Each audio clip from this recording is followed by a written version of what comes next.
Hi, నా పేరు రాజా. మా మదర్ శశికళ. మేము శంషాబాద్ నుంచి వచ్చాము. యాక్చువల్గా డయాగ్నోస్ అయిందంటే చార్కోఫుట్ అని తెలిసింది. తర్వాత ఓవర్ స్పెషలిస్ట్ అని తెలుసుకుంటే అపోలో హాస్పిటల్లో వరుణ్ సార్ అని ఉన్నారు. తనని కన్సల్ట్ అయ్యాక తను క్లియర్గా ఎక్స్ప్లెయిన్ చేశాడు రిగార్డింగ్ చార్కోఫుట్. ఆ తర్వాత తను సర్జరీ సజెస్ట్ చేశాడు. తర్వాత తనే దగ్గర ఉండి టేక్ కేర్ చేసి సర్జరీ కంప్లీట్ చేశారు. బిఫోర్ నడవకపోతుండే, మదర్ కొంచెం కష్టం అవుతుంది. ఇప్పుడు తర్వాత సర్జరీ తర్వాత చాలా మంచిగా కొంచెం రికవర్ అయ్యి చాలా మంచిగా నడుస్తుంది. And thank you Varun sir and thank you Apollo hospitals.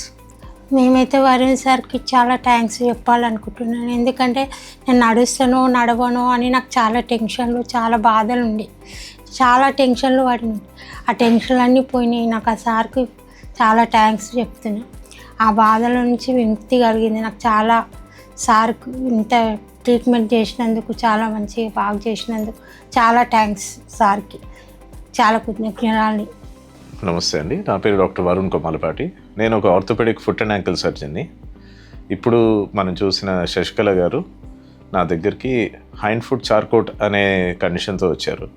ఈ హైండ్ ఫుట్ చార్కోట్లో ఏమవుతుందంటే యాంకిల్ జాయింట్ దగ్గర ఉన్న ఎముకలు కరిగిపోయి యాంకిల్ చతికిలు పడిపోయి బోన్ ఒక వైపు నుంచి బయటికి రావడం జరిగింది. ఆ బయటికి వచ్చిన బోన్ స్కిన్ని దొలుచుకు బయటకు వచ్చిన తర్వాత ఇన్ఫెక్ట్ అయ్యి బాగా పస్ ఫామ్ అయింది. సో మనం వీళ్ళలో ఫస్ట్ స్టేజ్లో ఏం చేసామంటే ఆ ఇన్ఫెక్షన్ని క్లియర్ చేసి యాంటీబయాటిక్స్ ద్వారా ఇన్ఫెక్షన్ని తగ్గించాము.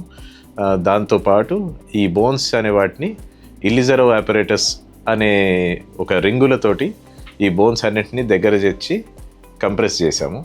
దాంతో ఈ యాంకిల్ అనేది అంటుకొని మళ్ళీ స్టేబుల్గా తయారైంది. ఇప్పుడు ఆవిడ without infection and very comfortably నడవగలుగుతున్నారు.